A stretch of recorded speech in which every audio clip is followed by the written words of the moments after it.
Alam nyo ba guys, na simula nung nawala si papa namin, ay si mama na yung tumayo bilang isang ama na din namin. Lahat ng trabaho ng lalaki ay ginagawa na niya. Siya na yung nagbibiyak ng kahoy para may panggatong kami. Minsan naawa ko sa mama namin dahil alam kong pagod na din siya, pero ginagawa pa din niya yung trabaho dahil kinakailangan. At saka yung lalaki sa amin dito ay iisa lang, at saka medyo bata pa yung tinataguyod talaga kami ni mama simula nung nawala si papa dahil wala talaga kaming ibang maasahan.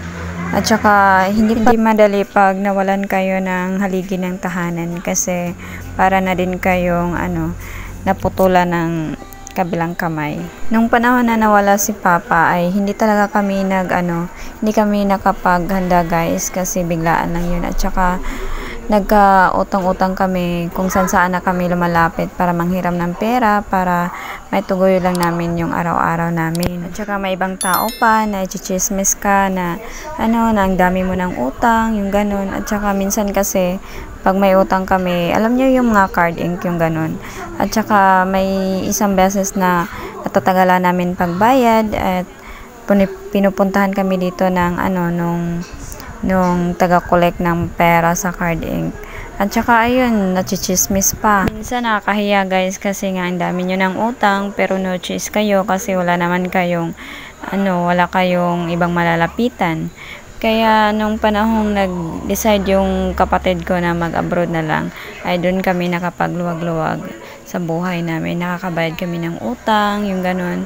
At saka yung isa ko ding asawa ng kapatid ko ay nag-abroad din siya. Pero yung mga lang, nasa Middle East, yung ganun. Pero malaking tulong na din yun.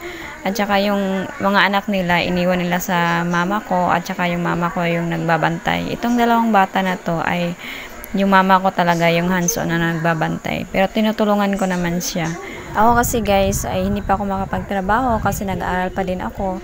At saka, ayun, tumutulong lang din ako sa bahay. At saka, si mama, siya talaga yung hands-on sa bahay. I mean, tumutulong naman din ako pag hindi ako busy sa school. Kaya minsan, pag birthday talaga ni mama ay pinaghanda namin siya. Pero pag meron lang, sobra. Pero pag wala kaming pera, guys, ay wala talaga. Pero pangarap talaga namin na i-surprise siya. Kaya minsan, yung isang beses ay sinurpresa namin siya. At saka, ito palang video na to guys, ay matagal na to. At ngayon ko lang na-upload kasi busy po talaga. Itong time na to ay medyo nakaluwag-luwag na at nakakabayad na kami ng utang. Kaya napaghandaan namin si mama sa birthday niya kahit hindi bongga masyado. Ang gusto lang namin ay happy siya at saka kita nyo naman ay masaya siya. Kaya happy na din kami na makita siyang Ito yung second ay 61st birthday ni mama. Yung una ay 60 birthday niya. Ito 61st. Ito guys, wala talaga siyang kalam-alam nito. Sinurpresa namin siya. At saka, yun, na-surprise naman siya. Hindi niya alam na nag-invite din ako ng kaibigan ko. At saka wala siyang alam guys na na nag-order kami online. Sa online lang namin to na-order kasi ayaw naming malaman niya na isa-surprise namin siya. Kaya, sobrang saya lang nito. Sa bulak ko, kabalog na may kwarta, may pagikuan ako to.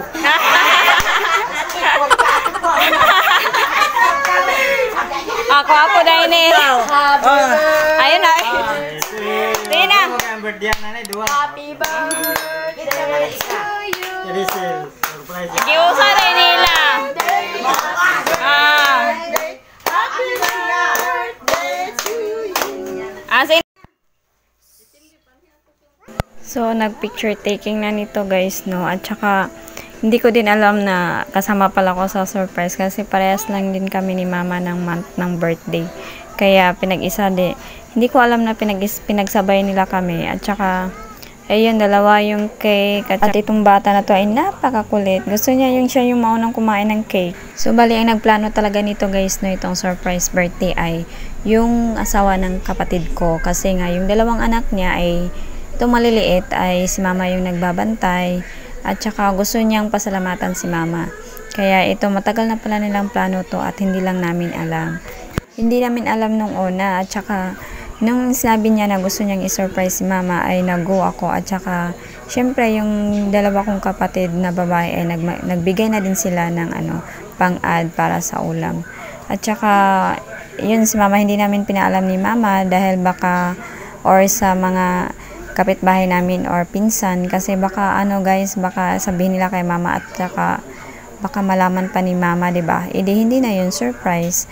Kaya ayun, kinip lang namin ng kapatid ko na lalaki na i-surprise namin si mama. Hindi namin pinaalam sa kapitbahay namin. So ayun, habang nagpe-prepare para kumain ay nagvi-video call muna tong mga kapatid ko at saka gusto kasi nilang makita yung mama ko na happy at saka syempre happy na din kami.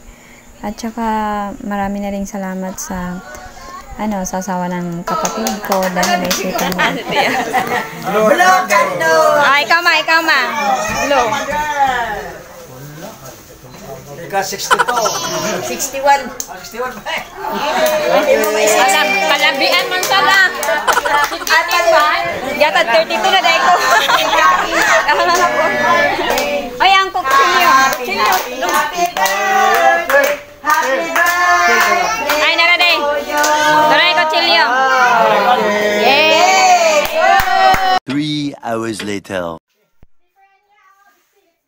Pagkatapos ng kainan, ayun, ang birthday girl ay pinaghugas ng pinggan. Ayun lang guys. Thank you for watching.